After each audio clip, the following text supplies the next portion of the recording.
हल्लीच्या सोशल मीडियाच्या जमान्यात तुमचे लाईक्स आणि फॉलोअर्स सर्वस्व मानले जातात. काही लोकांना तर सोशल मीडियाचं इतकं व्यसन लागलेलं दिसतंय की जर त्यांच्या पोस्टला लाईक्स मिळाले नाही तर त्यांना रात्रीची झोपसुद्धा धड लागत नाही. जर तुमच्या पोस्ट चांगल्या व्हायरल झाल्या तर बऱ्यापैकी पैसे देखील मिळतात. त्यामुळे या सोशल मीडिया क्रिएटर्सला आणखी प्रोत्साहन मिळतं. अशाच एका अतरंगी क्रिएटरचा व्हिडिओ समोर आला आहे. ही तरुणी चक्क झाडाच्या टोकावर बसून जय श्रीराम हे भजन करते. हा व्हिडिओ पाहून नेटकरी तिची फिरकी घेत आहेत. म्हणतायत, ताई आणखी एक पाऊल वर गेला तर थेट स्वर्गातच पोहोचाल. पण खरंच ही महिला अशा ठिकाणी जाऊन बसली आहे की जिथून तिचा तोल गेला तर तिचं काही खरं नाही. तिला गंभीर दुखापतही होऊ शकते.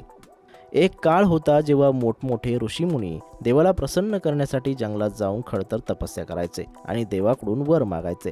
पण ही तरुणी कोणाला प्रसन्न करण्यासाठी इतका खतरनाक व्हिडिओ शूट करते, असा उपरोधिक सवाल काही नेटकरी करत आहेत.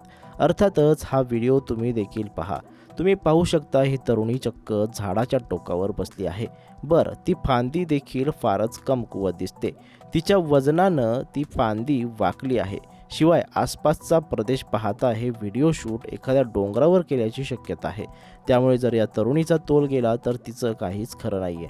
असो, हा व्हिडिओ 2 लाखांपेक्षा अधिक नेटकऱ्यांनी पाहिला असून अनेकांनी ही तरुणी देवापासून फक्त एक पाऊल दूर आहे अशी प्रतिक्रिया दिली आहे.